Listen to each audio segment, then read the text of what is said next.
everyone, welcome back to another Beast of the Mesozoic Tyrannosaur series review. We continue plowing through Wave 3, and next up is Eotyrannus lengi. And yes, another cool feathered Tyrannosaur in the series. It's one of the smaller figures. It retails for $40, and I'll leave a link down below. The Creative Beast Studios if you'd like to pick one up for yourself, and also Everything Dinosaur if you're outside the US. Eotyrannus here is another feathered Tyrannosaur in this series, and it's actually from Europe, which is pretty cool. Not enough European dinosaurs in BoTM, but it's nice to see that they're making appearances here and there. So let's go over the package really quick before we crack this figure open. Beast of Mesozoic logo on the top, Eotyrannus along the side, Tyrannosaur series 1/18 scale on the bottom. Some beautiful artwork of the Eotyrannus that looks like it's stepping on maybe a baby iguanodon or something like that. I gotta check out the art card to confirm that. On the side of the packaging, Beast of Mesozoic Tyrannosaur series. Back of the box, product shot of the figure with some facts about Eotyrannus and the rest of the figures in Wave 3. So that will do it for the packaging. Let's crack this feathered beast open and take a closer look. And here is the Eotyrannus the packaging, and like I've said a few times reviewing these smaller figures, these are the best entry-level figures if you want to get a taste of what BoTM is all about. They retail for around $40. They're not going to break the bank, and they're very well done. They're a ton of fun to play around with. Now, the Eotyrannus here is one of the very few British dinosaurs in the line, the other one being Proceratosaurus, and it is from the Wessex Formation. It lived alongside such species as Iguanodon, Polycanthus, Hypsilophodon, and the newly described Spinosaur, Reparo, Venator.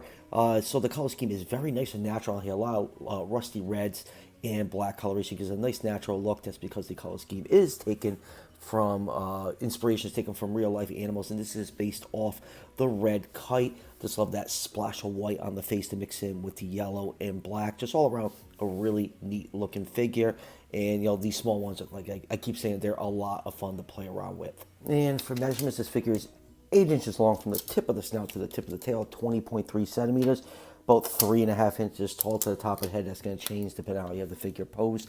Or 8.9 centimeters. So Eotyrannus in real life was around 15 feet long, or 4.5 meters. So I put this figure in the 1/22 scale range. So yeah, it's not the 1/18 scale that the line strives for us, because a lot of these smaller dinosaurs, they're all different sizes in this line, and you know, they needed to be a lot of part sharing to keep the cost down, so some compromises with the scale needed to be made. And on top of that, the specimen of Eotyrannus is thought to be a sub-adult, so probably even got bigger than 15 feet.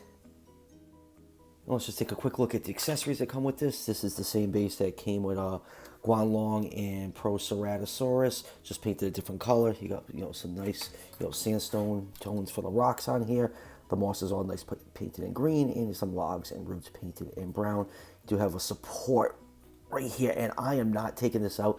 The ball joint on this rod is so tight in this base. I feel like once I take it out, I'm gonna break it. It is super, super tight. We do get this support rod right here. It's basically a U shape for the chest to fit in there of the figure to support it, and you do get another piece if you want to pop out that U one. You get this much shorter support rod. I really don't like using this one. I like the more surface area on this one. I feel like it gets a better grip on the figure.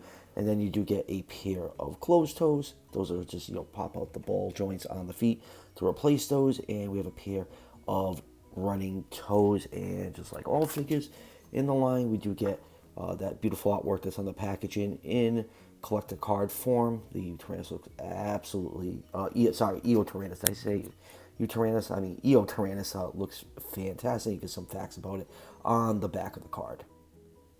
And now let's zoom and take a look at some of the finer details on this figure, starting with this beautiful head sculpt. Just the black, the white, and the yellow just really makes the head sculpt pop down here. The whole head is covered in feathers except for the snout and the lower jaw. You can see the nostril sculpting right here. The eye is painted yellow, deep yellow with a black pupil. You can see some of the Tyrannosaur, you know, those bony crest above the eyes poking out through the horns, through the feathers right here. That's a very, very nice touch.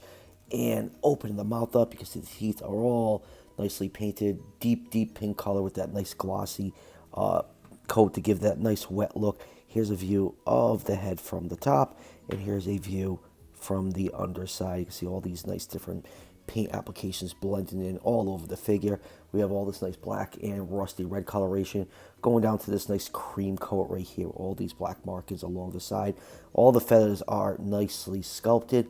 Going down to the front arms, you got more of that rusty red and a little bit of dry brushing of dark coloration for the arms. The hand claws are painted in glossy black paint. The palms are painted in bright yellow. The underside has a bright reddish brown coat, and the tail has a nice cream coat underneath that, and you get more of that rusty orange color for the plumage at the end of the tail.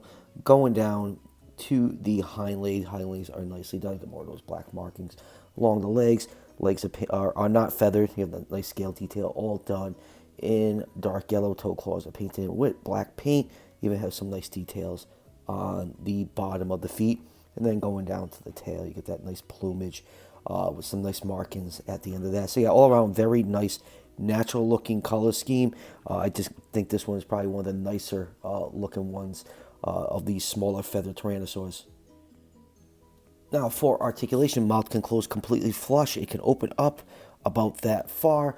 On this head joint right here, you get some up and downwards movement as well as 360-degree rotation.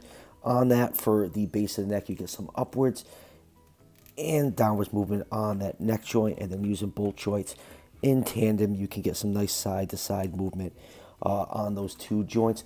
Going down to the arms, I really wish they were on, at the shoulders, were on a hinge joint. Just that ball joint restricts the movement. That's the most you're going to get out of it. If you go a little further than that, you're going to pop them off.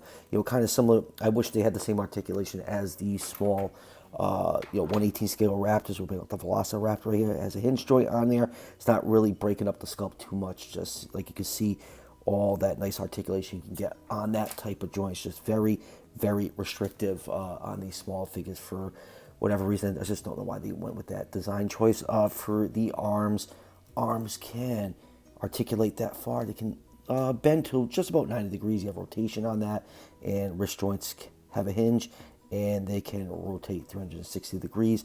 For the torso cut, really can't get too much movement out of my copy for whatever reason. Some of the other ones, I can get more of a movement, but like it's just really, just a couple millimeters it's moving back and forth. And it really doesn't add anything to the articulation to it, especially on this copy. Back legs can move backwards and forwards. You can get a decent bend on that knee joint.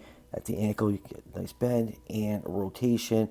Feet are on a ball joint, and then going down to the tail, ball joint at the base of the tail for all that wiggly waggly, and you have a rubber wire throughout the rest of the tail for more posing options. So yeah, all around the articulation is good, and with the display stand and everything, you get some pretty cool poses out of this. Moving on with comparisons, here it is with the Hammond Collection Robert Muldoon 3 3/4 figures are 1/18 scale, so they work great with beasts of the Mesozoic. And here's the only other European dinosaur from beasts of the Mesozoic, the Proceratosaurus. Both these figures have a lot of part sharing. Pretty much everything is the same on these except for the head sculpts. I think, yes, they do both sport the same exact tail. Let's bring up some of the smaller BoTM figures. Here it is with the 1/18 scale Protoceratops, and let's bring out the Velociraptor again. And here it is with the amazing looking Albertosaurus.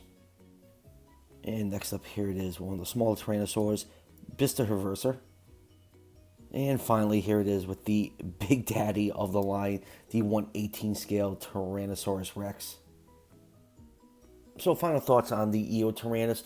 Another fine figure. I always say with these smaller ones that they're a good entry-level figure if you want to get a feel for what BoTM is all about. The paint scheme is nice and natural. I hit this level, that rusty red and dark coloration. Articulation is fine. Just that mid-torso cut on mine is really restricted for some reason. Like on my Proceratosaurus, I get much more movement. On this one, even though they're the same body type, just the movement's really restricted. I've noticed that with some of the figures in the line that share the same body types. Like my Tarbosaurus is the same body as Albertosaurus, Gorgosaurus, and Daspletosaurus, but has the best neck and torso movement out of all of them. Yet they're the same mold. Just really weird how that works out. But other than that, I think it's a really good figure. You know, it's an obscure species of dinosaur. You know, it's a European Tyrannosaur. Those are quite rare. So yeah, it's a must-add for your collection. And that's it. I finished reviewing Wave 3 of the Tyrannosaurs. Someone asked me on Instagram if I'm would be open to doing like ranking videos for each wave, and I might do it for wave 3 if I get around to it. I'll see how it's received, and then I'll go back and rank each wave of the Ceratopsy and Tyrannosaur series figures if that works out. And still waiting on the Holland Good Alamosaurus, so stay tuned for that review. And as always, if you're enjoying the content on this channel, show your support by hitting that subscription button just below the video. Each subscription helps out the channel tremendously, and it's greatly appreciated. And I'll see you guys for the next one.